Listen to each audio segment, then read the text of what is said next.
I watched the Twin Towers fall on LSD.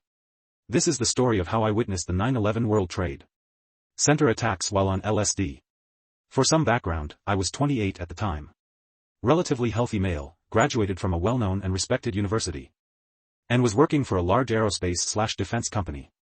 My experience with drugs prior to this was pretty standard, including the usual marijuana, alcohol, cocaine, and a few classical psychedelics as well as a variety of research chemicals that were starting to become a little more well-known at the time. No habitual use of anything, and my psychedelic trips were spread out over about 13 years. This was probably around trip number 20 for me. About half of those being LSD. Set, overall pretty happy, had recently started an exciting new job. I was visiting some friends in Brooklyn for the week. No serious responsibilities hanging over my head, no stress at all. Ideal set. Setting, friend's apartment in Brooklyn Heights. I dosed along with my friend who will be named John, and our friend Tim was also present. Tim took either 400 or 600 milligrams of mescaline sulfate. John and I both took LSD. Both drugs were obtained from an extremely reliable source. There was no question about the identity of the chemicals. Those of you around the Berkeley area from 93 to 99 could probably make a very educated guess as to the source. One arrived in Brooklyn on Sunday, September 9, 2001. Got in pretty late, and went to sleep soon after. We knew we were tripping the next day, so we wanted a good night's sleep in preparation. The next day, September 10, was also mostly spent in preparation. It was Tim's first trip, and he wanted to do the whole 9 yards of preparing. Meditation, fruits and vegetables, exercise, you name it. It was a pretty nice day, and overall very relaxing. We were planning to take our doses at 11 p.m. that night, which is something of a ritual for us. I've never been one to put that much into my pre-trip, but I was planning on taking a fairly large dose, so I joined him, as did John. The only other drug we ingested that day was marijuana. We all napped from about 5 p.m. to 9 p.m., then showered and did our final preparations. At 11 p.m. on September 10, 2001, Tim took 2 by 200 mg capsules of mescaline sulfate. John and I each took 2 by 125 UG drops of liquid LSD. Totaling 250 G each. We both planned on taking more later on. One won't go into great depth for the first part of the trip, because that's not what was important about this trip. It went very smoothly, this acid was extremely clean. It may have been the quickest come-up I've had to date. I had beams of energy shooting out of my knees within 20 minutes. By midnight, an hour after dosing, John and I were both flying, sketching out mock blueprints for ridiculous inventions. The main one that stuck with me was a toaster that butters your bread as it's toasted, resulting in optimal caramelization of the solids in the butter. At this point, Tim still wasn't feeling much of anything. This is to be expected with mescaline. Soon enough, he was violently retching in the bathroom. And John and I went up to the roof to give him some space as well as to avoid having to hear his heaving. Sometime around 1, Tim stumbled onto the roof from the stairwell with the wildest grin on his face and the largest pupils I have ever seen. He was utterly astounded by the sheer beauty of what he was seeing. We tripped off the view of the Manhattan skyline for a while, and went back downstairs to listen to some music. Eventually, at around 6 a.m. on September 11, our trip started to slow down a bit. John and I each took another 2 drops of LSD, equaling 250 G and bringing our individual totals to 500 G. Tim wanted a drop of acid too, but we dissuaded him and said that if he wanted to keep going he should take more mescaline. I gave him another 200 mg capsule, but I don't remember if he ended up taking it. At about 7:30 a.m. on September 11 we really start to enter a new dimension. The feeling of coming up while coming down is incredibly strange and difficult to describe. It literally felt like being physically pulled in 2 directions, and each side was being pulled from opposite ends of the universe. We wandered up to the roof and laid down, staring at the sky. It was warm, beautifully sunny, and I felt as though I could feel the whole city waking up. Getting ready to go to work, enjoying the sunshine and slight breeze. I felt a strong sense of community with millions of people I had never met. I felt that since we were all experiencing this beautiful day we were all one entity, sharing this divine orgasmic pleasure of sunshine and calm. This feeling was about to be shattered, totally annihilated and replaced with the purest form of terror I have ever known or will ever know. Their apartment was in Brooklyn Heights, so being on the roof allowed for an incredible view of the Manhattan skyline. In particular the downtown/financial district area. For those of you unfamiliar with the area, we had a direct line of sight across the East River to the World Trade Center. Although we had spent plenty of time staring at it overnight, playing with the lights and bouncing tracers around our fields of vision, we were now laying on our backs. Not much conversation was taking place, or at least not verbally. We all felt very calm and relaxed, or relatively so given the condition we were in. Then it happened. Boom. It was almost like a deep, rolling clap of thunder, but the sky was clear. We all jumped up, startled but not really scared. I couldn't articulate it at the time, but I think I thought it was a transformer exploding.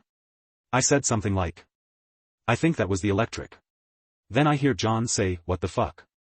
I turn around, and there's a huge cloud of black smoke coming out of the North Tower. At the time, it was rippling purple and dark emerald green, creating all sorts of rapidly twisting and changing forms.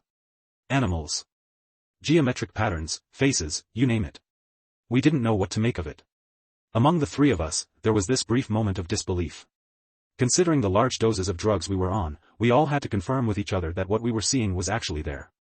The idea of a transformer exploding was still bouncing around my head, and I think I suggested that maybe it was an electrical explosion.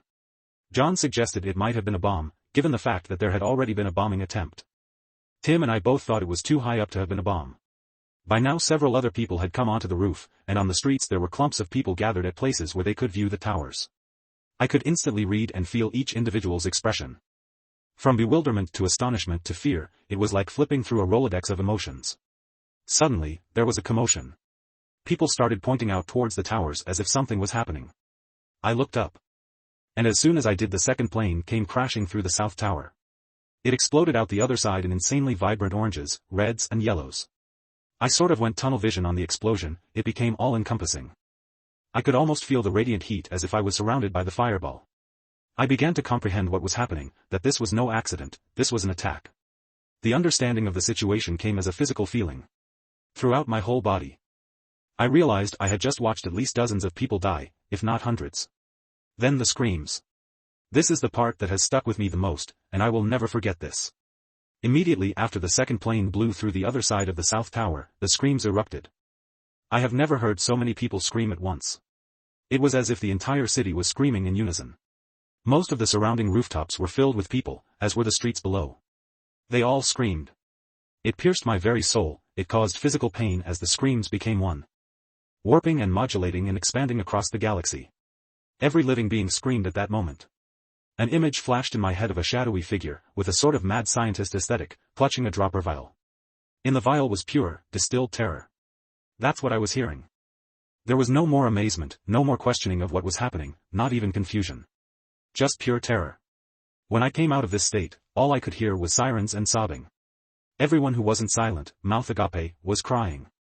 Tim, John and I said nothing. We just exchanged looks of disbelief. None of us could articulate a thing at that moment, but it was clear to each of us that we had all just witnessed an event of immense impact and importance. None of us said a word.